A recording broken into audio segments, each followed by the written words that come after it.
avez suivi les mesures qui ont été annoncées pour lutter contre la vie chère. Ces mesures-là ont produit des résultats escomptés dans la vie des Congolais? Je vous dis que ces mesures, on les applique depuis plus de 20 ans. Ça n'a jamais produit de résultats. Pourquoi? Les opérateurs économiques en RDC n'ont pas besoin de ces demi-mesures. Ils sont habitués à frauder. Donc, les privilèges que vous leur donnez là, ils ont déjà ça. Parce que c'est ça le problème. Ah bon?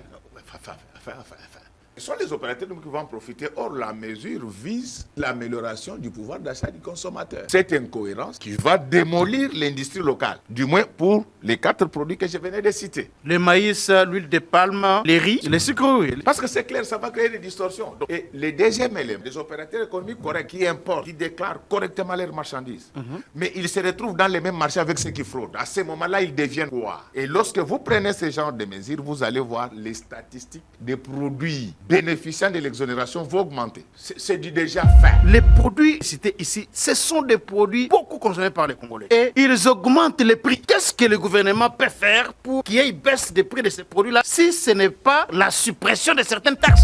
Si vous voulez stabiliser les prix au marché, par rapport au contexte actuel, il y a des choses qu'il faut faire. Il faut stabiliser la monnaie, il faut renforcer les contrôles. Les FOCAC fonctionnent depuis 2000. C'est pratiquement dans le cadre de la concurrence entre les États-Unis et la Chine en Afrique. Donc les États-Unis ont lancé AGOA pratiquement au mois de mai, vers la fin de l'année. Les Chinois ont lancé les FOCAC. Je demande aux Africains de ne plus continuer à être naïfs. La Chine a aiguisé son intelligence. La Chine, quand elle vient, vous devez être très vigilant. Vous pouvez vous dire à la Chine, nous voulons renégocier les contrats. Les Chinois acceptent. Mais ils vous auront au niveau de la qualité des biens qu'ils vont vous livrer. La qualité. C'est de l'intelligence économique. Donc je félicite les ministres Julien Paluku. Très compétent. Très compétent. Ouais. Vous dites très. Très. Appellation bien contrôlée. J'aurai l'occasion d'échanger avec lui pour que dans tout ce qu'ils vont faire, qu'ils sachent que la Chine, c'est les smart power. La monnaie qui est quand même stable pour le moment, hein, et on voit, il y a une accalmie là. Il y a des éléments qui expliquent cette accalmie. C'est que d'abord, sur le plan international, aujourd'hui, les velléités inflatoires sont en train de s'estomper. La preuve en est que les taux directeurs aux États-Unis sont passés de 25 à 5%. Et c'est pareil au niveau de l'eurozone. Mais l'élément crucial, l'élément nodal qui explique cette accalmie, c'est le fait qu'on ait gelé les dépenses politiques. Et donc, lorsque vous privez, c'est leur rémunération parce que vous voulez faire une sorte de maquillage économique, ça va réussir à court terme. On va faire semblant d'avoir stabilisé la monnaie, mais en réalité, on est en train de détruire toute l'économie du pays. Parce que lorsqu'il n'y a pas il y a baisse de la demande globale, ça devient très dangereux pour un État à économie extravertie comme les nôtres. Moins il y a d'achats, moins il y aura d'assiettes. Donc, l'assiette fiscale va se rétrécir. Pourquoi? Parce qu'il n'y a pas de demande. C'est quoi exactement dépenses politiques pour la compréhension de ce que nous suivons? C'est notamment la rémunération des institutions. Les institutions ne sont pas rémunérées aujourd'hui? Tardivement. Un retard de 10 jours par exemple? Mais c'est cela. Donc, vous savez, les jours où il y a seulement grève ou ville morte en RDC, vous savez combien nous perdons? Donc, les retards de 10 jours là bloquent la demande globale. Mais naturellement, parce que les gens, je vous ai donné la formule pour calculer le PIB. La consommation des ménages fait partie des variables explicatives du PIB. Et n'oubliez pas que tout le monde vit au quotidien. Nous vivons au taux du jour. Et c'est cela. Donc, c'est-à-dire que les 10 jours de retard, les 15 jours de retard, ça sera aussi les 15 jours de retard pour les opérateurs économiques. C'est possible aujourd'hui de stabiliser autrement la monnaie. Comment? Sans bloquer la demande. J'apprécie par exemple la réhabilitation de la chaîne de la dépense. Ça, j'apprécie. On devait appuyer les toxins sur le respect de la chaîne de la dépense, pourvu que ça dure. Pourvu que ça dure. Et le deuxième élément, on devait contrôler les rapatriements des devises par société minière. Est-ce que là, c'est pas le problème de la Banque centrale? Pensez-vous que la Banque centrale joue vraiment son rôle pour le moment? C'est la peur d'aller chez les miniers et de contrôler ce qu'ils rapatrient. Mais c'est l'État avec tout ce qu'il y a comme démembrement, et ben, en l'occurrence la Banque centrale. Là où il y a des solutions, ils n'y vont jamais. Pourquoi? Parce que peut-être il y a quelques miniers qui donnent un peu d'argent. On vient seulement embrouiller les gens avec des choses tarabisques. Qu'est-ce qui peut expliquer aujourd'hui cet accroissement de recettes publiques?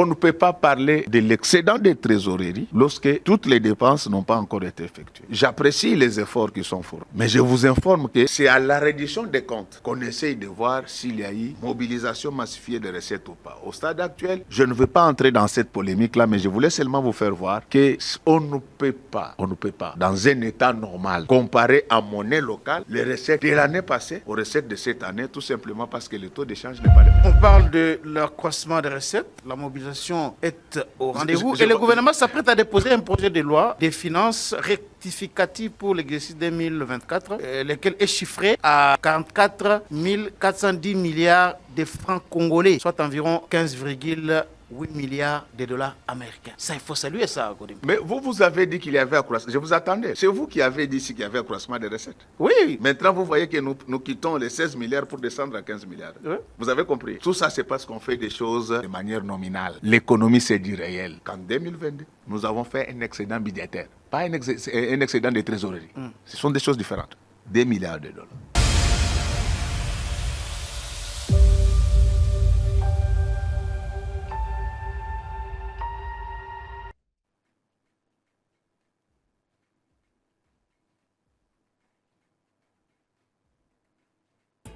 Merci beaucoup à vous tous qui êtes branchés en ce moment pour suivre cette émission, le débat congolais. Nous allons aujourd'hui réfléchir avec notre invité qui est sur ce plateau autour d'un thème important. Il est intitulé « Hausse des recettes en RDC, quel impact sur les social des Congolais ?»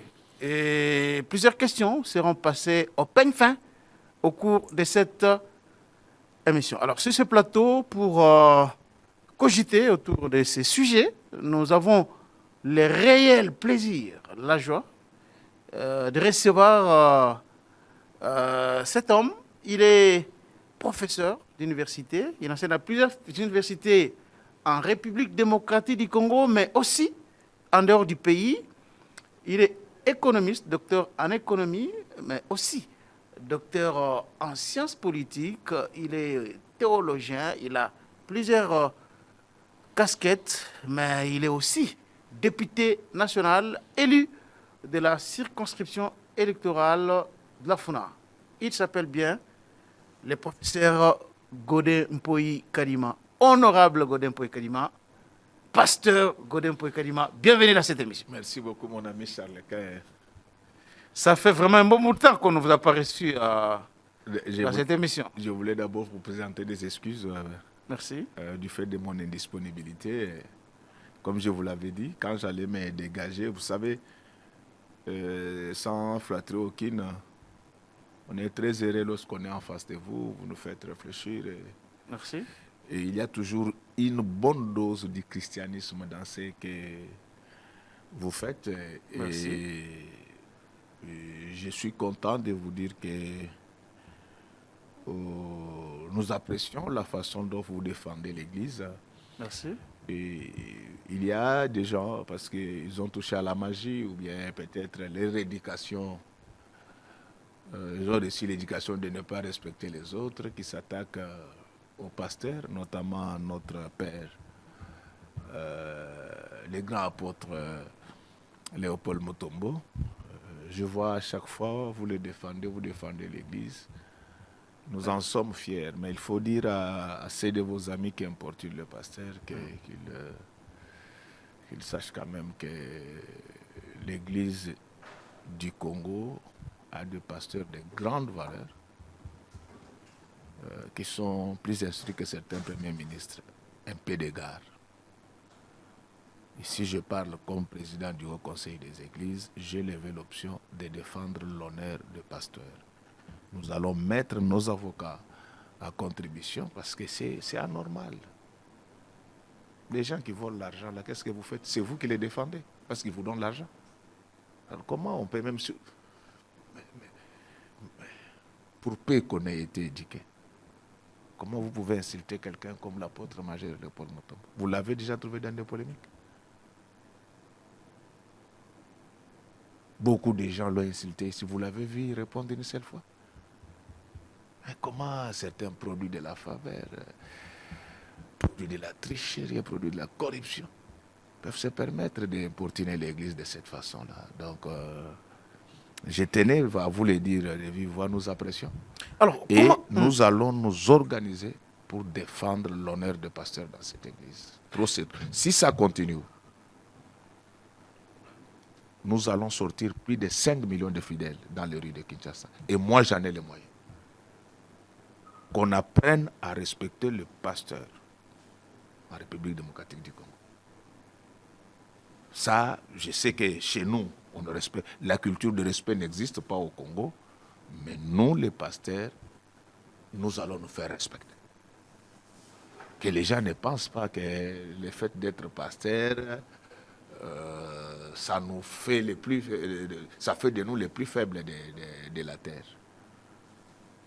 Alors, comment expliquez-vous le fait que... Vous vous rendez compte un jour, si les ministères amènent les combats spirituels, l'ACK, tout ce qu'il y a comme église, c'est cette ville, veulent protester contre ce traitement indigne à l'égard des pasteurs, vous pensez que vous serez en paix? Hein? Donc nous sommes humbles, parce que c'est ce qui nous recommande le Seigneur, mais l'humilité ne nous interdit pas de défendre notre honneur et notre dignité. Et je vous demande de nous trouver les vidéos de tous les laïcs. Je ne parle pas de conflits entre pasteurs. C'est vrai, donc, même au ciel, il y avait le diable. Nous ne disons pas que tout est parfait dans notre corporation, mais ce que je dis, c'est qu'il y a des hommes et des femmes de Dieu de grande valeur dans ce pays et nous méritons quand même un petit respect. Bon, voilà. Pasteur Godin-Pouy, honorable Godin-Pouy, vous êtes parmi les pasteurs, c'est mal pasteurs, mais les Congolais les plus instruits. Les plus instruits, ayant beaucoup de... parce que vous avez beaucoup de diplômes. Moi, je n'ai pas dit ça. Vous avez plus de 10 diplômes. Non, c'est moi qui l'ai dit et ce n'est pas vous. Et c'est connu de tous. Mais lorsque vous entendez les gens dire les pasteurs s'enrichissent sur la misère des pauvres, c'est comme si dans l'église, il n'y a pas d'hommes qui ont un peu d'argent, il n'y a pas d'hommes instruits. Tout ce qui vient là, ce sont des écervelés. Est-ce que cela peut être dû à quoi? Vous êtes quand même un acteur politique, un acteur dans le domaine de l'église dans ce pays. Vous analysez ça comment lorsque vous attendez régulièrement les gens penser de cette façon-là? Bon, c'est le comportement des gens qui vivent dans un environnement du faux. Vous savez, ailleurs, n'importe qui ne passe pas à la télé. C'est seulement ici où tous les fumeurs de chambre peuvent passer à la télé. Vous trouvez quelqu'un qui n'a que son diplôme d'État, il fait des analyses économiques, politiques, mathématiques.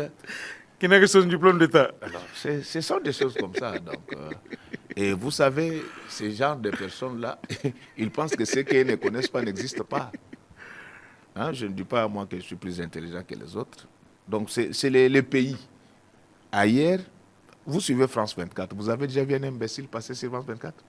Pas seulement France 24, dans tous les médias des pays allez développés. Même à Brazzaville, ici. Il n'y a que des experts qui passent à la télé. Même à Brazzaville ici. Mais ici, tous ceux qui ont raté l'éducation, ils sont omniprésents dans nos médias. Absolument. Donc c'est ça le vrai problème. Tout à fait. Parce que lorsque quelqu'un vous dit, pour quelqu'un d'essentiel, lorsque quelqu'un vous dit que les pasteurs s'enrichissent sur la misère, sur la misère pauvres. Des pauvres. Vous savez que ce qui n'est pas, si le plan finement scientifique, ce qui n'est pas mesurable n'existe pas. Il faut étayer. Mais qu'il vous donne les statistiques des pasteurs riches du Congo. Il y en a combien ici qui sont riches? Donc, vous voyez déjà la légèreté scientifique avec laquelle on aborde des matières si délicates. On ne contrôle rien ici. Tout le monde, tout celui qui a son téléphone, il peut s'improviser journaliste. Et pourtant, ce métier a des grands journalistes, notamment vous là. les Willy Kalengai, les Christian Lusakono, les gens Marie Kassamba, les Pi Gérard, les John Lungila. Mais il y a des gens, celui qui vous dit que les pasteurs s'enrichissent sur la misère des fidèles, il y a combien de pasteurs riches au Congo? Vous connaissez un seul pasteur congolais qui a un jet privé? Vraiment. Donc, vous voyez un peu, c'est ça l'environnement du fond. Donc, c'est la légèreté. Je vous dis, nous sommes les seuls pays où n'importe qui peut parler à la télé. Et ça n'est qu'une personne. On appelle ça la démocratie. Je vous ai donné l'exemple. Vous suivez aujourd'hui Canal SAT, je ne sais pas comment on appelle, Canal SAT, nous a facilité la tâche. Prenez du temps les jours où vous êtes... vous avez totalement raison. Vous avez totalement raison. Ailleurs, aucun imbécile n'est passé. Il n'y a que des experts, ceux qui ont écrit des livres, ceux qui sont experts en... Il n'y a que ça. Mais ce sont ici, qui sont invités. Ici, lorsque vous avez les dons d'injurier les autres, vous êtes les chouchous. Donc, voilà. Ça ne nous dérange pas, mais on va s'organiser, on va discipliner les gens. Ça, je vous l'ai dit. Et là, je parle comme président du Haut Conseil des Églises de Réveil. Je parle au nom de ma corporation. Mais il y a aussi des pasteurs qui déshonorent même l'Église. Mais jusque-là, ils continuent à œuvrer. C'est quand même... J'ai dit, non, ça c'est l'État. Ça, c'est pas nous. Ah, ça c'est l'État. Oui, oui, ça c'est pas nous. Donc, les désordres qu'il y a dans nos églises, c'est l'État. Qu'on ne vous trompe pas. Comment c'est l'État? Je l'ai dit à haute voix. Mais comment alors? Donc, on aura toute une émission sur ça. Okay. Un jour, comme ça, je vais vous faire voir comment l'État met du désordre dans nos églises. Il faut toute une émission pour que je vous sorte les textes qui régentent la République. Lorsque l'État lui-même viole ses propres textes, alors vous voulez quoi? Et quand ça ne va pas, on cherche à indexer les pasteurs. Moi, je n'aime pas ce genre de choses. Je n'aime pas ça. En tout cas, tout ce que j'ai dit, je nous demande, nous-mêmes, pasteurs, de faire un effort, de vivre l'Évangile. Mais nous n'allons pas chercher à convaincre tout le monde. Jésus a été traité des fils de Belzéboul, donc ça n'a rien changé. Mais moi, je ne permettrai à personne de s'attaquer aux icônes de l'Église, comme les patriarches, mon père Léopold Mutombo ici, ils sont nombreux, Papa Évêque Mukuna, le général Soni, Rockman, le roi des foules. Je ne permettrai à personne de...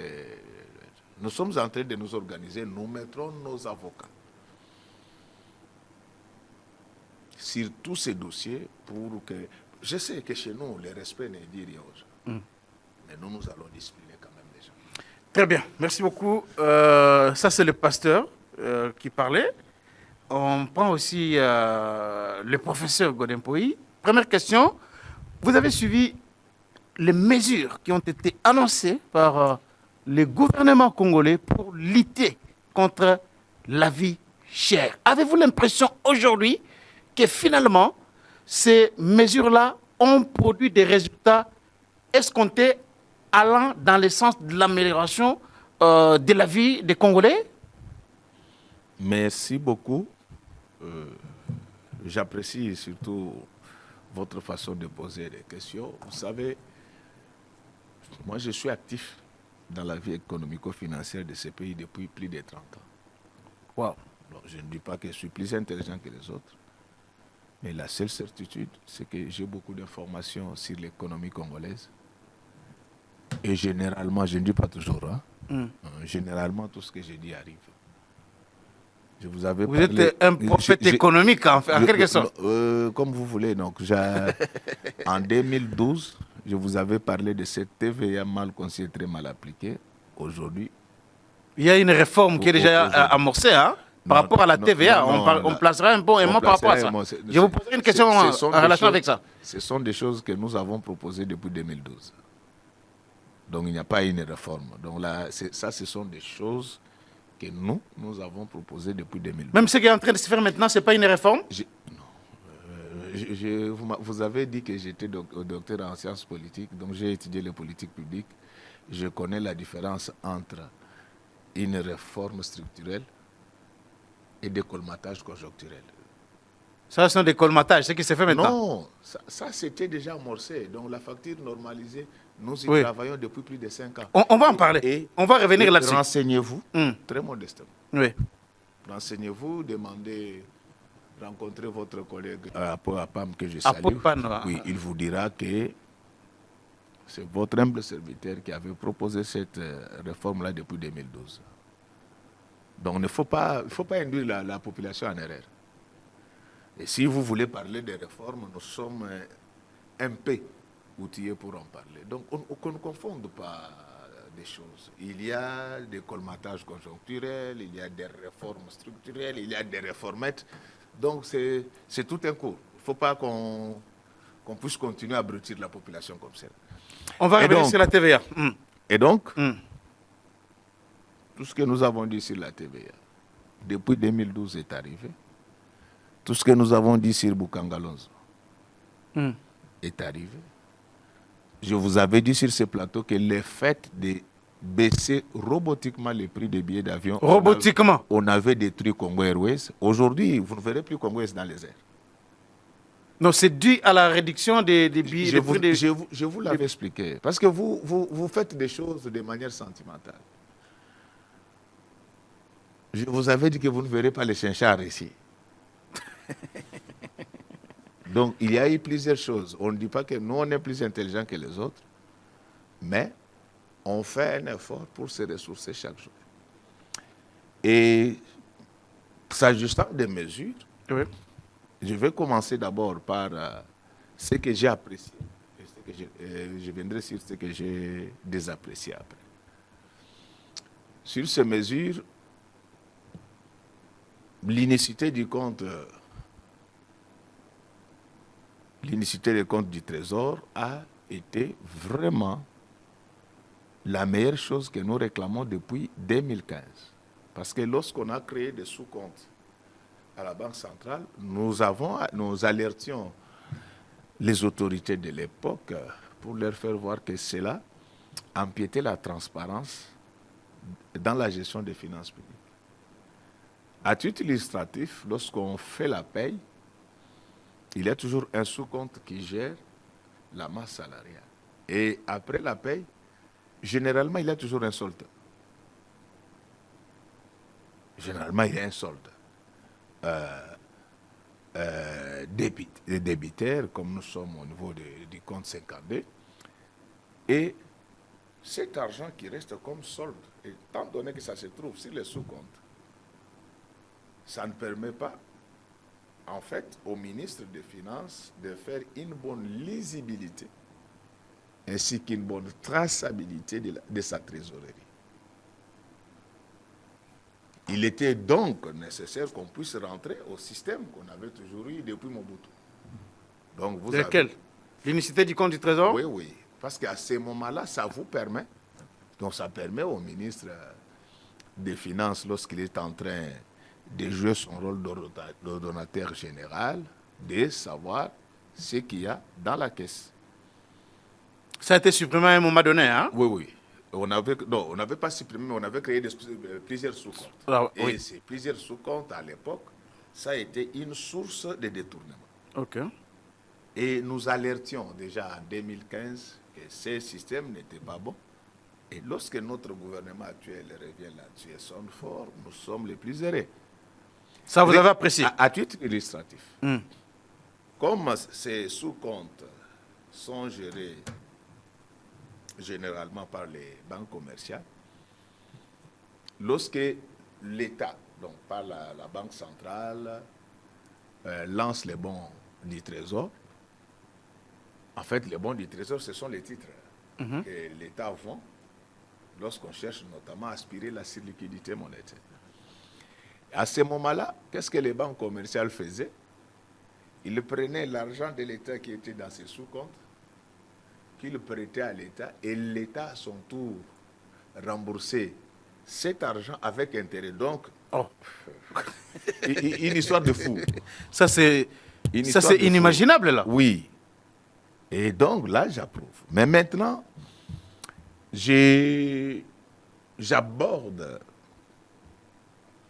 les volets de ce que je n'approuve pas. Et si vous me suivez attentivement, vous allez voir que nous restons rationnels. Parce que ce que les gens oublient, c'est qu'il y a toujours eu collision entre le passé et le présent. Donc ces mesures qu'on vient de prendre sur la défiscalisation partielle de l'importation de certains produits qui sont au nombre neuf. La viande de volaille, c'est du déjà. Les poissons salés, lait en poudrerie, maïs, huile végétale, sucre. C'est du déjà essayé.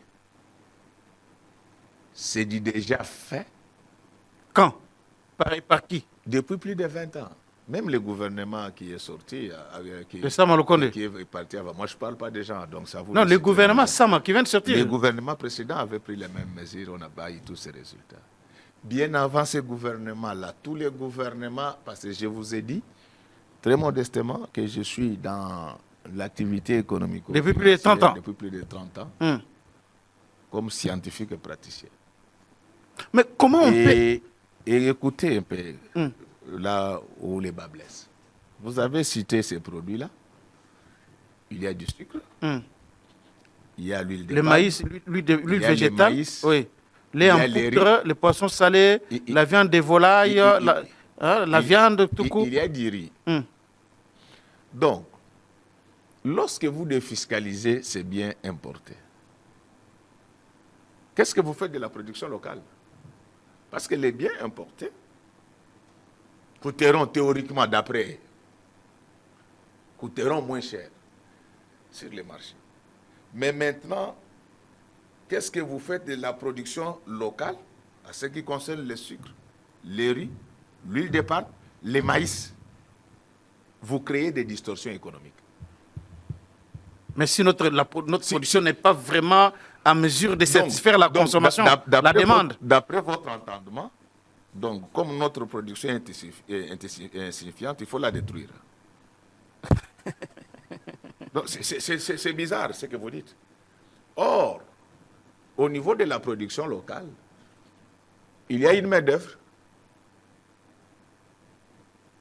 Cette main-d'œuvre paye les impôts et vous décidez comme ça de détruire la production nationale. Il y a un problème. Et lorsque vous essayez de parler, on donne $3,000 à celui-là, 5,000 à celui-ci, allez insulter quelqu'un comme moi ici. Tu vas commencer par où? Il ne faut pas importuner les gens. Lorsque vous prenez des mauvaises mesures économiques, vous devenez l'esprit de blocage pour toute la population et on ne va pas vous laisser tranquille. Mais est-ce que cela ne peut pas entraîner quand même une baisse de prix afin que la population ait accès à ces produits de première nécessité? Est-ce que vous pouvez me laisser continuer? Je vous dis que ces mesures, on les applique depuis plus de 20 ans. Ça n'a jamais produit de résultats. Pourquoi? Les opérateurs économiques au Congo, en RDC, ils n'ont pas besoin de ces demi-mesures. Ils sont habitués à frauder. Donc, les privilèges que vous leur donnez là, ils ont déjà ça. Parce que c'est ça le problème. Ah bon? En management public. Ils ont ça comment? Expliquez un peu, ouvrez un peu. En management public, il y a une théorie qu'on appelle la théorie de la contingence. Et cette théorie veut qu'on adapte les principes à l'environnement. La RDC a des frontières poreuses. Donc, d'une manière telle que s'il faut déployer les services de douane tout au long de nos frontières, on risque de recruter la moitié de la République. Et à ce moment-là, les charges que cela va générer vont engloutir toutes les recettes. Ça, c'est le premier élément qui justifie la fraude en République démocratique du Congo. Allez lorsque vous êtes au Katanga, là. Parce que moi, je ne parle pas seulement que de ce que j'ai lu dans les livres. Il y a plusieurs voies par lesquelles les véhicules importés passent et personne ne peut s'en rendre compte. Et donc, c'est pour... Pas Kasumbalesa, pas uniquement Kasumbalesa, des frontières connues. Je connais, donc moi je peux partir avec toi depuis Sakanya. Donc, je ne vous parle pas moi des choses que j'ai lues dans les livres. En tant qu'ancêtre douanier, hein? Je ne vous parle pas seulement de ce que j'ai lu dans les livres. C'est du concret. Et donc, la situation géographique de la République démocratique du Congo l'expose à l'entreprise frauduleuse. Donc vous dites que même si on suspend les taxes... C'est-à-dire qu'on a déjà tenté ça, ça n'a pas réussi. Même si ça profite aux opérateurs économiques. Mais oui, ce sont les opérateurs qui vont en profiter. Or, la mesure vise... Le pouvoir d'achat... Vise l'amélioration du pouvoir d'achat du consommateur. Voilà. Vous comprenez? Déjà, je vous ai fait voir qu'il y a cette incohérence qui va démolir l'industrie locale. Du moins pour les 4 produits que je venais de citer. Parce que nous les produisons. Le maïs, l'huile de palme, les riz. Les sucres, et les sucres, oui. Vous avez cité les sucres. Les sucres, oui. Les sucres, là aussi. Parce que c'est clair, ça va créer des distorsions. Donc, il ne faut pas un dessin pour comprendre ça. Et le deuxième élément, en économie fiscale, on fait toujours un distinguo entre la fraude et l'habilité légitime. Donc, lorsque vous êtes devant un État qui ne prend pas des mesures qui garantissent la rationalité économique, chacun développe ce qu'on appelle l'habilité légitime.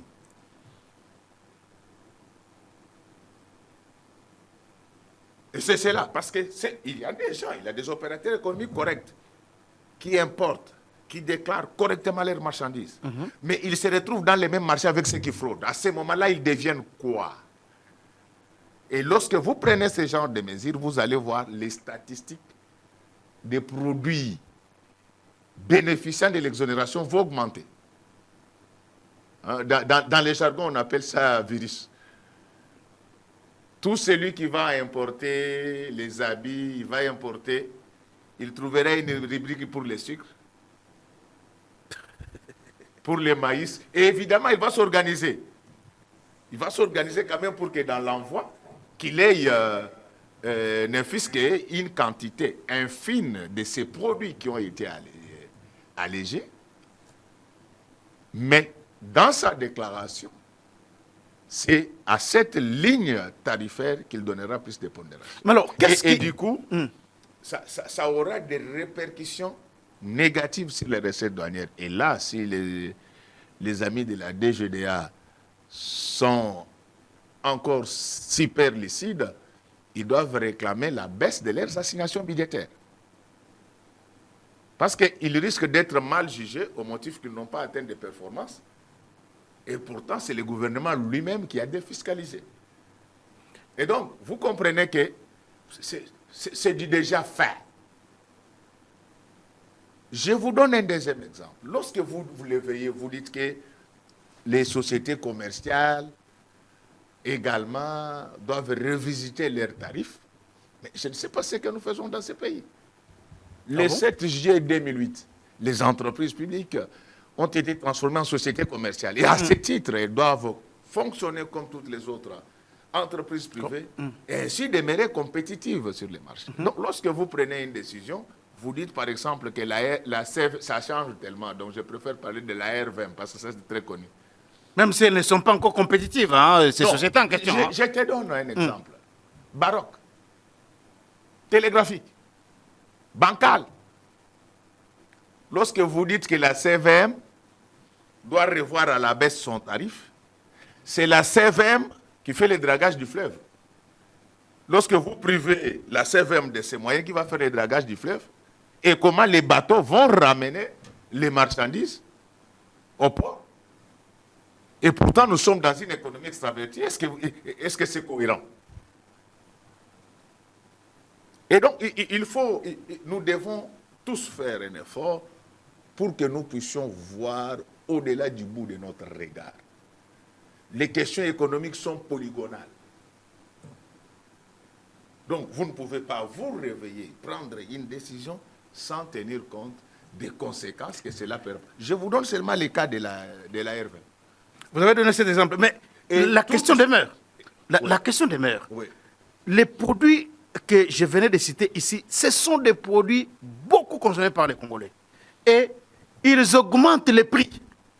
qu'est-ce que le gouvernement peut faire pour qu'il y ait baisse des prix de ces produits-là, si ce n'est pas, même de manière temporaire, la suppression de certaines taxes? Qu'est-ce que le gouvernement peut faire? Merci beaucoup. En management public, il y a des fonctions séquentielles et il y a des fonctions continues. Les fonctions séquentielles sont au nombre de 4. Planification, organisation, direction et contrôle. Donc les contrôles, c'est la dernière digue qui ne devait pas sauter. Si vous voulez stabiliser les prix au marché, par rapport au contexte actuel, il y a 2 choses qu'il faut faire. Il faut stabiliser la monnaie, il faut renforcer les contrôles. La monnaie qui est quand même stable pour le moment, hein, et on voit, il y a une accalmie là, hein, sur le marché. Moi aussi j'ai constaté cette accalmie là et je félicite le gouvernement pour cela. Mais seulement en tant que scientifique, je dois expliquer pourquoi on est arrivé à cette accalmie. S'il y a eu accalmie jusque-là, il n'y a pas eu... il n'y a pas eu vraiment quelque chose de spécial qui a été fait. Le facteur principal qui explique cette accalmie, c'est le gel des dépenses politiques. Gel des dépenses politiques. Voilà la rémunération des institutions qu'on a gelées. Alors, quel est le danger de cette mesure? Je n'en parle pas parce que je suis politique. Moi, j'ai vu avant d'être politique. Mais je dois expliquer pour éviter qu'on nous amène encore au truc du genre billets d'avion, Chinchard, Bukanga Alonso et une TVA mal conçue et très mal appliquée. Quel est le danger lorsque vous gelez les dépenses des rémunérations sur le plan économique? Lorsqu'on veut calculer le PIB d'un État n'infisqué par l'approche dépenses, la formule c'est Y égale C plus I plus G plus X moins M. Et donc, faciliter quand même la compréhension de ce que nous suivons. Donc, les C, c'est la consommation des ménages. Les I, ce sont les investissements. Les G, ce sont les dépenses du gouvernement. X, ce sont les exportations. Et M, ce sont les importations. Alors, qu'est-ce qui se passe lorsque vous gelez les dépenses de rémunération? En fait, lorsqu'il n'y a pas de rémunération à temps, il y aura baisse de la demande au marché. Et ça, c'est très dangereux pour un État qui a une économie extravertie. Techniquement parlant, on dit qu'il y aura baisse de la demande globale. Parce que lorsque vous lisez les composantes de la demande globale, il y a notamment les revenus. Et donc, lorsque vous privez cette catégorie de personnes de leur rémunération parce que vous voulez faire une sorte de maquillage économique, ça va réussir à court terme. C'est de l'aphrodisiaque en fait. Mais est-ce que c'est le cas pour le moment? Suivez-moi, j'ai l'autorité de le dire.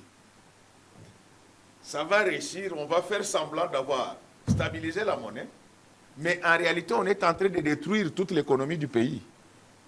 Parce que lorsqu'il n'y a pas il y a baisse de la demande globale, ça devient très dangereux pour un État à économie extravertie comme les nôtres. Moins il y a d'achats, moins il y aura d'assiettes. Donc, l'assiette fiscale va se rétrécir. Pourquoi? Parce qu'il n'y a pas de demande. David Ricardo disait que le produit achète le produit. Et lorsque l'assiette se rétrécit, au bout du tuyau, il y aura moins de recettes. Et à ce moment-là, les conséquences seront plus fâcheuses. C'est ce que vous êtes en train de chercher à juguler maintenant. Et le deuxième élément également qui explique cette accalmie, donc je ne minimise pas les efforts de mon gouvernement, mais ici j'explique les faits. La tendance inflationniste aujourd'hui est baissière dans tous les pays du monde. J'ai l'autorité de le dire. Dans tous les pays? Oui. Nous ne sommes plus à l'époque comme l'année passée, où il y a eu surchauffe partout, où même les États-Unis se sont retrouvés avec les taux directeurs de 25%. L'eurozone 25%, regardez aujourd'hui, parce que la tendance inflationniste, elle est aujourd'hui baissière. Et pour comparer des situations en sociologie, faut qu'il y ait une certaine analogie entre elles. Et cette analogie peut être soit des contextes, soit des structures. Donc, moi, j'explique les faits, c'est ça mon travail. Donc, il y a des éléments qui expliquent cette accalmie. Ce qui est d'abord, sur le plan international, aujourd'hui, les velléités inflatoires sont en train de s'estomper. La preuve en est que les taux directeurs aux États-Unis sont passés de 25 à 5%. Et c'est pareil au niveau de l'eurozone. Mais l'élément crucial, l'élément nodal qui explique cette accalmie, c'est le fait qu'on ait gelé les dépenses politiques. Et donc, on ne peut pas geler les dépenses politiques. C'est quoi exactement dépenses politiques pour la compréhension de ce que nous suivons? C'est notamment la rémunération des institutions. Les institutions ne sont pas rémunérées aujourd'hui? Et tardivement. Mais Tardivement. Depuis que... Tardivement. Mais on voit les gens payent chaque les 20 je parle depuis un certain temps. Je parle des institutions. Il y a une différence entre l'administration et les institutions. Il y a une différence entre les fonctionnaires de l'État et les agents de l'État. Absolument. Donc, les fonctionnaires font partie des agents de l'État. Donc, ce sont des notions des droits administratifs qu'il faut préciser. Tout à fait. Et ce genre de mesures, au début, ça va vous donner l'impression que vous êtes en train de faire des performances, mais ça va vous écrouler. Et donc, vous comprenez que ces mesures, et lorsque nous les faisons, c'est de bonne foi, et nous faisons les monitoring économiques. C'est le cas avec vous, les députés, par exemple, vous êtes payés à je ne vais pas parler de moi-même. Allez vérifier ce que je vous dis. Parlement, parlons du Parlement. Je ne parle pas de moi-même. Je dis ceci. C'est mesuré. Ces genres de réformettes. C'est salutaire pour le moment, hein? Non. Mais comment ça va être salutaire? Pour quelle raison? Parce que lorsque vous le faites, ça bloque la demande globale. Un retard de 10 jours, par exemple? Mais c'est cela. Mais c'est cela. Donc, lorsque vous savez, les fêtes seulement, les jours où il y a seulement grève ou ville morte, en RDC, vous savez combien nous perdons? Donc les retards de 10 jours-là bloquent la demande globale. Mais naturellement, parce que les gens, je vous ai donné la formule pour calculer le PIB. La consommation des ménages fait partie des variables explicatives du PIB. Et n'oubliez pas que tout le monde vit au quotidien, comme les Congolais moyens disent, nous vivons au taux du jour. Et c'est cela. Donc, c'est-à-dire que les 10 jours de retard, les 15 jours de retard, ça sera aussi les 15 jours de retard pour les opérateurs économiques. Ah bon? Vous avez différé, en fait, des recettes à venir sans le savoir. C'est cela le problème. C'est pourquoi il faut qu'on puisse raffiner davantage. Vous avez vu ce qui est bon, nous apprécions. Là où il y a des problèmes, nous devons les... Mais si cela peut quand même occasionner une amélioration, une stabilité, est-ce que ça ne peut pas d'abord être maintenu en attendant que des solutions pérennes soient trouvées? Je dis ceci. Vous maintenez et l'économie ne tourne pas. Est-ce que vous êtes sérieux dans ce que vous dites? Parce que pendant que vous maintenez là, ça ralentit la demande globale. Et le fait de ralentir la demande globale, l'espace fiscal va se rétrécir parce qu'il n'y a pas d'activité. Donc lorsque je dis ce n'est pas totalement, donc c'est-à-dire que les activités sont en berne, du moins pour la partie qui n'a pas été rémunérée.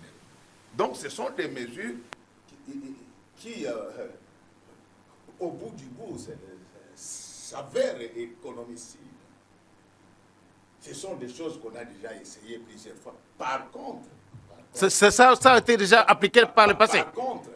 Par contre, c'est possible aujourd'hui de stabiliser autrement la monnaie. Comment? Sans bloquer la demande globale. Comment? J'apprécie par exemple la réhabilitation de la chaîne de la dépense. Ça j'apprécie. Parce que dans une certaine mesure, lorsqu'il y a cette chaîne, ça réduit quand même la propension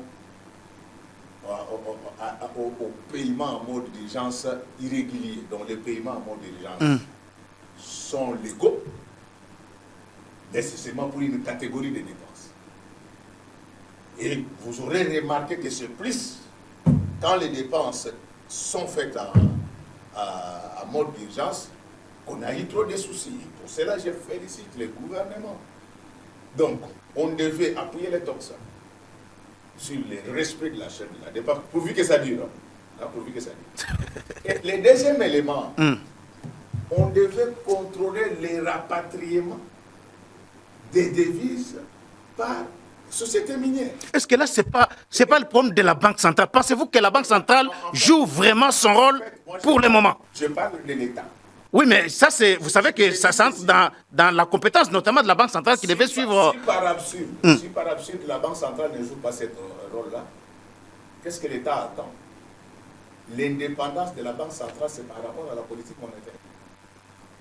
Est-ce qu'il y a cette politique monétaire mise en place par la Banque centrale? Parce que c'est en principe elle qui devrait la mettre en place. Elle est là. La politique monétaire, elle est là. Elle peut avoir ses limites, mais la politique monétaire, elle est là. J'ai dit ceci, c'est-à-dire qu'ici, nous créons nous-mêmes des problèmes. Donc, on a peur, c'est la peur d'aller chez les miniers et de contrôler ce qu'ils rapatrient. Qui devrait aller chez les miniers? Qui en a le pouvoir? Mais c'est l'État avec tout ce qu'il y a comme démembrement, et ben, en l'occurrence la Banque centrale. Voilà. Donc elle ne joue pas son rôle pour le moment. Là où il y a des solutions, ils ne vont jamais. Pourquoi? Parce que peut-être il y a quelques miniers qui donnent un peu d'argent. On vient seulement embrouiller les gens avec des choses tarabiscotes. Donc la Banque centrale ne fait pas son travail d'aller suivre les capitaux auprès des... Il ne faut pas cataloguer la Banque centrale. Je vous ai fait voir que dans cette affaire de contrôler les rapatriements des devises, le gouvernement a sa part de responsabilité, la Banque centrale a sa part de responsabilité. Et ça, ce sont des choses qu'on peut faire. Ils vont vous dire, oh non, il y a des sous-traitants qui ont pris cet argent pour importer. Mais qui contrôle les importations qui sont couvertes par cet argent qui était déjà entré? Or, lorsque les codes miniers instituent ce principe de dire que lorsque vous faites des exportations, vous rapatriez en moyenne 60% de vos devises, c'était en fait pour que cela puisse servir de coussin à la monnaie nationale. Mais on laisse des choses là où on peut les faire, mais on est en train de nous amener ailleurs. C'est l'histoire de quelqu'un qui a une plaie sur la jambe gauche et on est en train de soigner la jambe droite. Pourquoi ça ne se fait pas? Mais quelle peut être la raison? C'est pas mon problème. Ça, non, mais quelle peut être la raison? Tu auras le temps de recevoir ceux qui ne le font pas. Mais moi, je te donne ici... Vous ignorez même la raison pour laquelle cela n'est pas fait? Aujourd'hui, par exemple, nous avons des réserves d'échange. Pas de 6 milliards de dollars. 6 milliards de dollars. Même si nous sommes en discussion avec le Fonds monétaire international, on peut expliquer à ces institutions que nous pouvons prendre ne fût-ce que 1 milliard de dollars dans ces réserves. Je ne dis pas qu'on va les injecter le même jour. Voir comment injecter ça avec méthode, ça va stabiliser la monnaie. Mais du moins, on laisse l'économie tourner. Qu'est-ce que vous gagnez lorsque vous baissez les prix et que les gens n'ont pas l'argent pour acheter ces biens-là? Donc vous avez baissé ça de manière nominale. Lorsqu'on baisse les prix, c'est pour que l'économie tourne. C'est ça, en fait. L'objectif de... En fait, l'intention stratégique. Donc, vous dites que vous avez stabilisé la monnaie. Je suis d'accord, ça s'observe. Mais vous gérez les dépenses politiques. Vous gérez certaines dépenses. Enfin, soyons sérieux. Alors, donc, en résumé, vous n'êtes pas en accord, notamment sur la baisse des prix des produits de première nécessité. Là, vous n'êtes pas en partie d'accord avec ça. Oui, parce que ça... Et d'ailleurs, regardez encore une autre bourde. La mesure concerne les nouvelles importations. On demande aux opérateurs économiques de l'appliquer maintenant. Vous comprenez? Ils disent que vous appliquez et ça va constituer des crédits d'impôt. Est-ce que nous sommes sérieux? Vous savez que nous avons des litiges avec la TVA remboursable des miniers. qui nous a créé trop de problèmes et qui a risqué même de nous amener à des procès. Donc, l'opérateur économique doit immobiliser son argent. Ça ne va pas, non? C'est ça le climat des affaires. Donc, vous prenez vos mesures. Maintenant, vous dites non, vous baissez les prix et on va vous faire des crédits d'impôt. Vous ne savez pas que les crédits d'impôt immobilisent les fonds de roulement des entreprises. Nous avons déjà un contentieux à ce qui concerne la TVA comme ça. Vous pensez que les opérateurs économiques, ce sont les enfants de terre, ils sont venus là pour faire des œuvres caritatives? Alors, je sais que les opérateurs économiques ont leurs défauts, mais si il y a des mesures qu'on peut prendre qui vont laisser l'économie tourner sans créer des distorsions. Je vous ai dit, la chaîne s'agissant de la chaîne de la dépense, je suis parfaitement d'accord et je souhaite que ça puisse durer le plus longtemps possible. Monsieur le professeur, il y a aujourd'hui les chiffres qui parlent. On parle de l'accroissement des recettes, la mobilisation des recettes, les dépassements même de certaines assignations dans les régies financières. Le communiqué qui a été publié d'après le ministère des Finances, contrairement aux années précédentes marquées par des déficits, l'État congolais a enregistré un excédent de trésorerie de 164 milliards de francs congolais sur le mois de juillet et août 2024. Cette performance résulte d'une amélioration dans la collecte des recettes publiques qui ont totalisé 4 582 millions contre des dépenses de 4 418 en 2022 et en 2023, les mêmes périodes avaient enregistré des déficits de 154 milliards de francs congolais et 1297 milliards de francs congolais respectivement. Qu'est-ce qui peut expliquer aujourd'hui cet accroissement des recettes publiques? Bon. Quand vous faites des choses comme ça, après vous allez dire que Godé parle. Mon frère, même si on n'a pas été à l'école, quel a été le taux d'échange au deuxième semestre de l'année passée? C'est le taux d'échange aujourd'hui. Est-ce que vraiment il faut, même si on dit que nous sommes tous tombés bêtes, je sais qu'au Congo, la réflexion ne dit plus rien aux gens. Est-ce qu'on peut comparer des choses comme ça dans la vie? Est-ce que le taux d'échange de juin 2023, c'est le taux d'échange de juin 2024? Est-ce qu'on peut faire des comparaisons bâtardes jusqu'à ce niveau-là? Des choses comme ça, on peut dire ça à vous pas. Vous êtes intellectuel. Vous voyez que cette comparaison-là se fait en francs congolais. Est-ce que le taux d'échange de 2023, de juin 2023, c'est le taux d'échange d'aujourd'hui? Est-ce qu'il faut être vraiment économiste pour comprendre qu'on ne fait pas des choses comme ça dans la vie? Après, vous allez dire que Godé parle. Je vous ai dit qu'il est des principes. En sociologie, qu'on ne compare que des choses qui ont une certaine analogie. Et cette analogie doit être soit des structures, soit des contextes. Donc, le tôt d'échange de juin 2023, ce n'est pas le taux d'échange. Donc ça n'a rien à voir avec la performance relative à l'amélioration dans la collecte des recettes publiques. En français simple, ça s'appelle comparaison bâtard. Ben, mais il est aussi dit que cet accroissement est dû aussi à la réduction des dépenses en procédure d'urgence. C'est un communiqué officiel, ça. Oui, ça a été relevé, notamment par... ça a été relevé, oui. Voilà. Vous ne voulez pas me considérer le ministère. Oui, je vous dis, c'est gênant. Les ambassadeurs sont dans ces pays, ils nous suivent. Comment vous pouvez comparer en francs congolais les recettes de 2023 et les recettes de 2024? Donc vous ne savez pas que le taux d'échange a glissé. Nous sommes où, mes chers frères? Nous sommes où? On ne peut pas parler de l'excédent des trésoreries lorsque toutes les dépenses n'ont pas encore été faites. Et j'apprécie les efforts qui sont faits. Mais je vous informe que c'est à la reddition des comptes qu'on essaye de voir s'il y a eu mobilisation massifiée de recettes ou pas. Au stade actuel, je ne veux pas entrer dans cette polémique-là, mais je voulais seulement vous faire voir qu'on ne peut pas, dans un état normal, comparer en monnaie locale les recettes de l'année passée aux recettes de cette année, tout simplement parce que le taux d'échange n'est pas le même.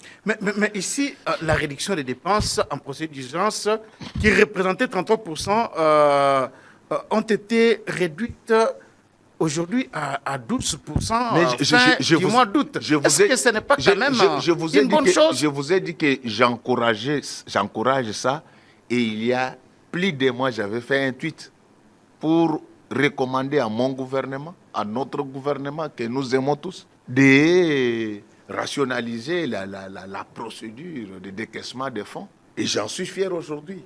Mais il faut encore aller plus loin que ça. La fraude bat son plein. Ah bon? La fraude bat son plein au Congo. Attendez, hein, il y a des instruments internationaux qui ont été mis en place, notamment par l'OCDE, qui vont nous permettre dans ces pays de voir quelle a été la vraie richesse générée par les entreprises. Et vous allez ouvrir votre bouche et vous verrez le nombre de cadavres qui sortiront de nos placards. Donc, ça veut dire que... Donc, aujourd'hui, le gouvernement, à mon sens, sans négliger ce qu'il fait déjà, donc ce qui est bien fait, nous soutenons. Ce qui est mal fait, nous dénonçons. Pas dénoncer en faisant du criticisme, non. Dénoncer pour alerter.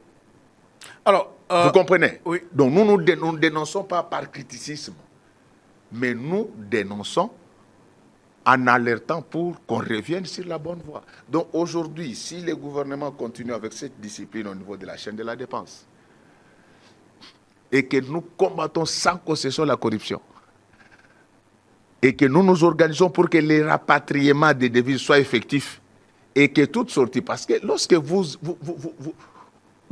lorsque vous exportez les capitaux en partant de la République démocratique du Congo, notre réglementation du change vous oblige d'appuyer cette licence-là en démontrant que vous avez importé une marchandise qui a totalement la même valeur. Est-ce qu'il y a des gens qui font ce travail? C'est ce qui fait que les devises sont rapatriées par les miniers. Et quelques jours après, ces devises sont expatriées. Et du coup, le franc reste sans support. C'est tout ce que nous demandons. C'est pareil pour les contrôles des prix. Alors, moi, je vous dis ceci. On n'a pas besoin de menacer les opérateurs économiques en disant qu'on va les expulser. D'abord, c'est le manque de considération envers des partenaires. Les opérateurs économiques, ce ne sont pas des enfants de cœur. Il faut de l'élégance institutionnelle. Ces gens-là, il y a des multimillionnaires parmi eux. Malgré leurs défauts, il faut le minimum de courtoisie. Il ne faut pas sortir. Si vous ne faites pas, on va vous expulser. Mais non. Non. Et s'ils partaient, vous savez que vous pensez que vous pouvez aujourd'hui réorganiser les circuits d'approvisionnement rapidement? Vous connaissez l'histoire de la laserisation? Non, soyons courtois. C'est vrai, les opérateurs économiques ont leur façon de se comporter, mais il y a des choses qu'un gouvernement ne fait pas. Professeur Godempoy, le gouvernement de la République... Aujourd'hui, les partenariats secteur public, secteur privé est aujourd'hui consolidé par des conventions internationales. Donc, soyons quand même élégants, on a parlé, tout en restant fermes dans ce que nous faisons. On parle de l'accroissement des recettes, de la hausse des recettes, la mobilisation est au rendez-vous. Et le gouvernement s'apprête à déposer un projet de loi des finances rectificatives pour l'exercice 2024, lequel est chiffré à 44 410 milliards de francs congolais, soit environ 15,8 milliards de dollars américains. Ça, il faut saluer ça, Godempoy. Mais vous avez dit qu'il y avait accroissement. Je vous attendais là-bas. C'est vous qui avez dit qu'il y avait accroissement des recettes. Oui. Maintenant, vous voyez que nous quittons les 16 milliards pour descendre à 15 milliards. Oui. Vous avez compris? Tout ça, c'est parce qu'on fait des choses, peut-être, je ne sais pas, je ne peux pas utiliser des mots peut-être qui risquent d'être mal interprétés. C'est parce qu'on fait des choses de manière nominale. L'économie, c'est du réel. C'est du réel. Vous avez vu comment je vous ai dit? Vous avez parlé de l'accroissement des recettes, mais nous quittons 16 vers 15. Il y a accroissement ou bien... Ici, on est quand même plus de 90%. Waouh. Plus de 90% de mobilisation. Vous contredisez. Il faut quand même les saluer. Et chacun son rôle. Si vous avez des mains pour saluer les gens, moi j'ai la parole pour donner des conseils à mes compatriotes. Une mobilisation plus de 80%, 90%, c'est pas quand même quelque chose qui a été fait? Je vous dis qu'en 2000, nous avons fait un dépassement budgétaire de 2 milliards de dollars, si vous ne le savez pas. Nous sommes en 2022, nous avons fait un dépassement budgétaire. Je ne parle pas d'un excédent de trésorerie. Nous avons fait un excédent budgétaire, pas un excédent de trésorerie. Donc vous pensez qu'il y a contradiction dans tous les chiffres qui sont donnés des choses comme officiellement. Des choses comme ça, on peut les raconter là où vous êtes, mais pas là où nous sommes. Je vous dis qu'en 2022, nous avons fait un excédent budgétaire, pas un excédent de trésorerie. Ce sont des choses différentes. 2 milliards de dollars. Donc, ici, nous ne sommes pas dans... Nous ne cherchons pas à savoir qui a bien fait, qui n'a pas bien fait. Tout ce que nous faisons, c'est pour que le pays avance. Alors, on parle déjà de discussion entre les Fonds monétaires internationaux et la République démocratique du Congo. L'objectif, c'est la conclusion de 2 programmes. Comment voyez-vous ces discussions? C'est quand même aussi une bonne chose. On a conclu la 6e revue. Maintenant, c'est d'autres discussions qui commencent. Donc, on est sur la bonne voie au moins dans nos rapports avec les institutions de Bretton Woods, notamment les FMI. C'est sur ce plateau que je vous disais que, en achevant le programme de référence, c'était pour la toute première fois que la RDC pouvait mener à terme un programme conclu avec les fonds monétaires. Et là, comme vous ramassez toujours des gens, ils vous ont dit non, ce n'est pas une performance, c'est rien. Donc on ne sait pas là où ils ramassent ces genre de choses. Non, ça c'était Alors, non. Épargnez-moi. Même mes oreilles ne sont pas une poubelle dans laquelle tout le monde peut venir déposer ses ordures. Hein. Donc, je vous disais déjà que le fait de parachever ce programme, ça allait nous ouvrir de nouvelles vannes financières. Et c'est ce qui arrive. Et contrairement à ce que les gens racontent, que l'actuel régime a fait grimper notre dette publique, ça, je voulais d'abord dire que c'est l'environnement international. La France, elle est à plus de 110%. Et c'est ce que je vous disais. Donc, c'est les continuums. L'endettement, notamment en France, les opposants tirent sur le gouvernement. J'ai dit c'est les continuums. Non, ça c'est de la politique politicienne. C'est l'environnement international. Donc, chaque fois qu'il y a crise... En fait, la dette publique extérieure a toujours été alimentée par les crises économiques et politiques. Donc, le problème ne se pose pas en termes de chiffres, mais le problème se pose en termes de l'environnement. Et lorsque l'environnement est multicrise, comme celui dans lequel nous vivons maintenant, nous devons de temps en temps nous méfier du formol des chiffres. Vous comprenez? Mais ce qu'il faut retenir, c'est que c'est le continuum. Bon. Et contrairement à ce que les gens disent, la dette du Fonds monétaire, c'est la dette la plus fiable. Et vous verrez que les taux, à part les droits de tirage spéciaux que nous pouvons faire sans débourser quelques intérêts, mais vous verrez que les taux d'endettement sont toujours faibles. Et le plus important ici, c'est de savoir ce qu'on va faire de cette dette. Donc il ne faut pas que quand on prend l'argent, on va mettre dans les routes et qu'il y ait quelques malins qui vont récupérer cet argent derrière les sociétés de construction. Ça, nous n'allons pas accepter. Nous n'allons pas accepter. Voilà. Des routes à usage unique. Oui. Alors, le président Godin, pour des programmes, au total, c'est 1 milliard de dollars. Est-ce que c'est suffisant vraiment? Mais c'est déjà quelque... Bon, vous, comme vous êtes habitué à voler des millions, vous pensez que 1 milliard, c'est rien. 1 milliard, c'est beaucoup d'argent ailleurs. Ici, comme vous êtes habitué à voler des centaines de millions, il n'y a personne pour vous inquiéter. C'est pourquoi vous pensez que ça ne représente rien. Vous savez qu'avec 1 milliard de dollars, ça couvre les 75% de la gratuité scolaire dans son format actuel. Et vous pensez que c'est rien?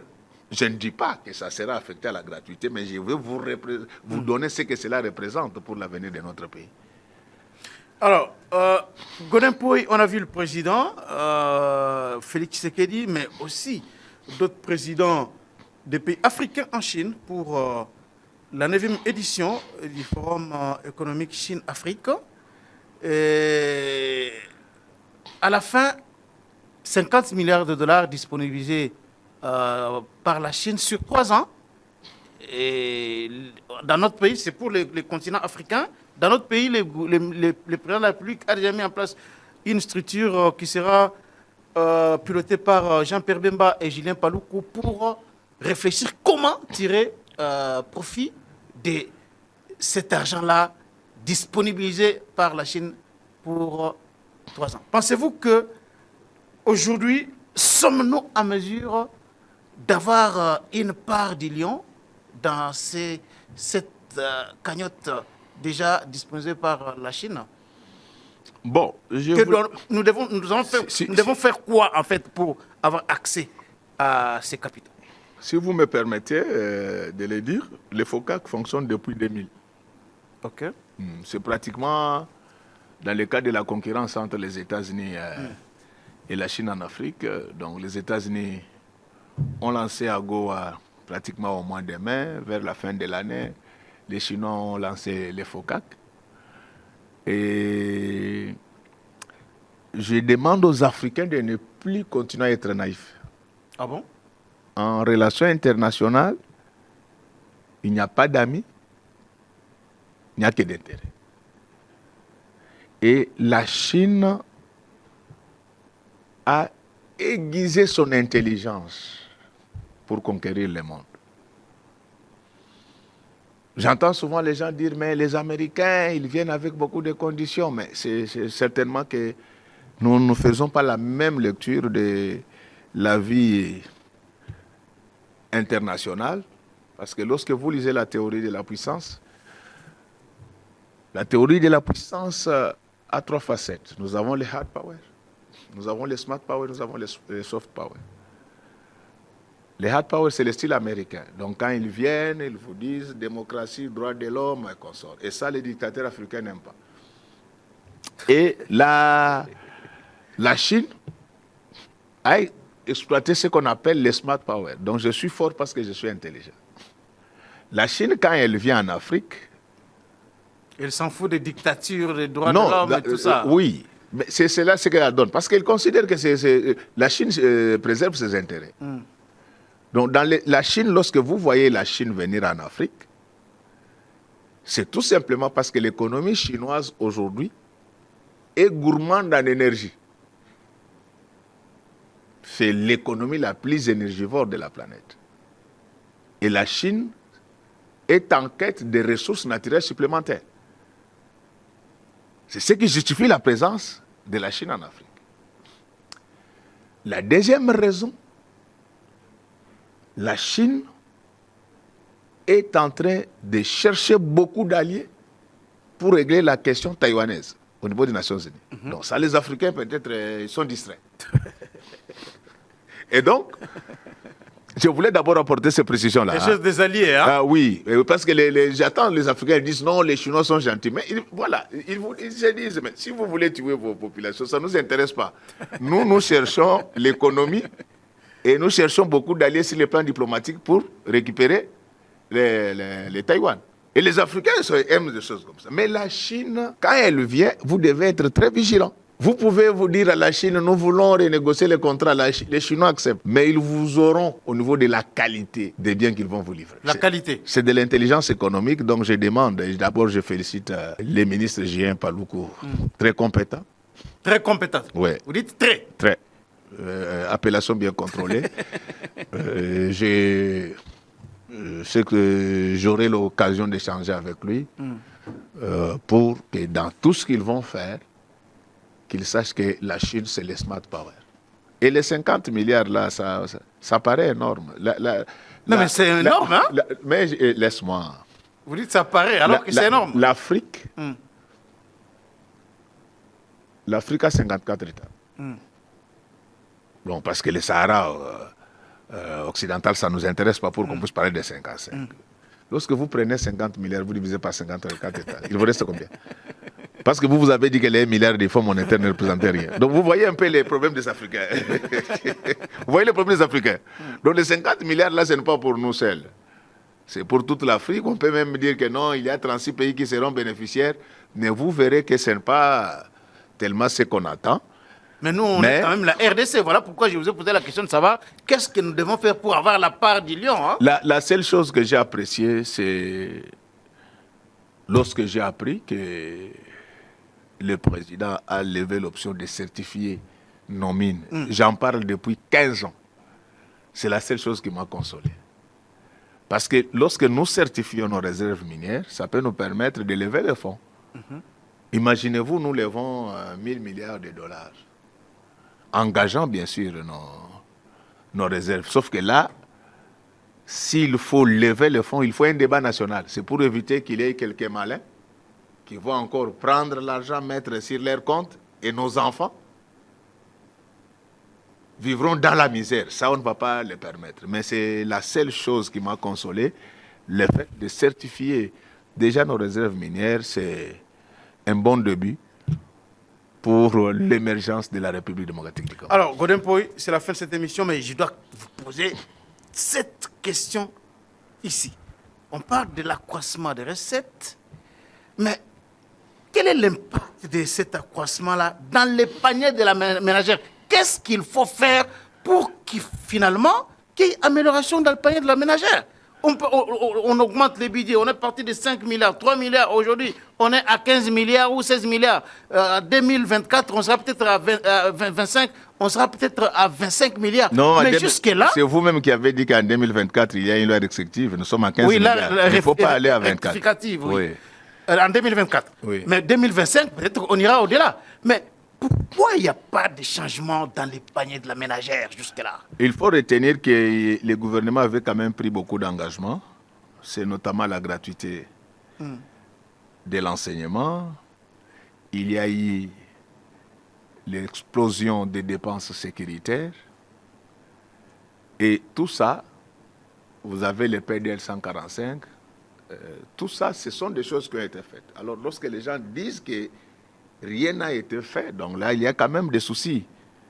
Donc, rien que la gratuité de l'enseignement, je crois que chacun de nous en a tiré profit. La maman qui déboursait $200 pour scolariser son fils, mais elle peut convertir ces $200 en fonds de commerce en vendant des braises, par exemple. Donc, je crois que ceux qui tiennent ces discours-là, ils doivent quand même... les relativiser. Mais les Congolais ne mangent pas jusque-là à leur faim. Hein. Il y a des problèmes très sérieux de ce côté-là. Et c'est pour cela que nous, lorsque nous le faisons, vous le savez, c'est depuis plus de 20 ans, nous ne faisons que ce monitoring. Lorsque nous le faisons, c'est notre façon de contribuer à l'amélioration des conditions de vie de nos populations.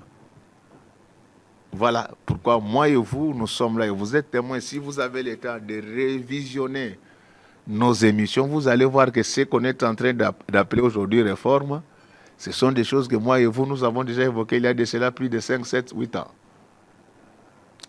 Merci beaucoup. Non, mais c'est moi qui vous remercie. Honorable Godin Poy. Même si être avec vous, c'est compliqué. Vous êtes gentil quand on est en paria. Et sur les plateaux, vous changez d'humeur. Donc... Merci beaucoup. Ça a été un grand plaisir pour nous de vous le plaisir est partagé. Dans cette émission. Lorsqu'on est devant Charles Quint, on ne s'ennuie pas. Il est taquin, mais il est profond. Merci beaucoup. Voilà.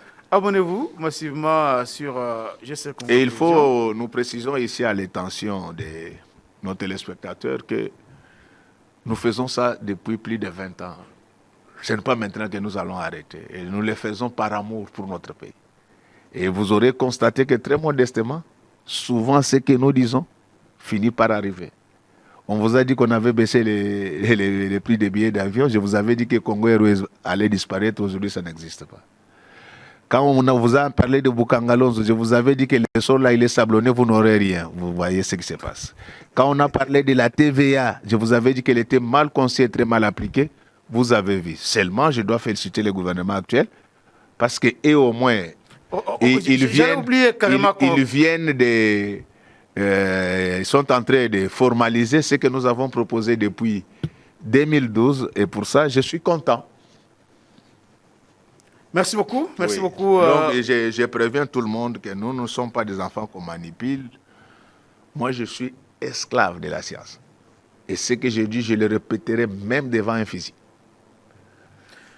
Merci beaucoup. Partagez cette émission dans vos groupes WhatsApp partout à travers le monde où vous vous trouvez. Abonnez-vous massivement aussi sur GCR Congo Télévision. Nous allons nous retrouver très prochainement dans un autre numéro de votre magazine Les Débats Congolais.